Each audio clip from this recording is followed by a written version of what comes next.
months. There's so much anxiety, so many questions out there. Emma Kell, what are you and the people you talk to about teaching most concerned about? Well, the first thing to mention is that actually that anxiety seems to be completely overwhelming. So I put out a question to teachers last night and I've had almost 400 responses. And one of them almost just reads like a plea. It says, please help us say we're scared and it's too dangerous. And that a few weeks of missed schooling is no big deal in the scheme of things. So people are genuinely terrified. They're terrified because the practicality of social distancing and the advice being given to businesses simply isn't practical in a school context.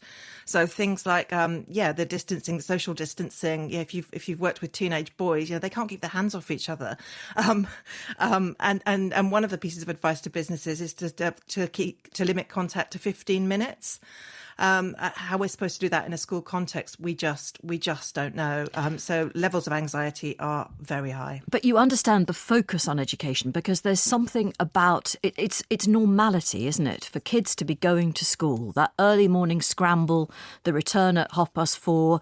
It's part of the rhythm of our life. It whiffs of normality, and we all want that back. We really do.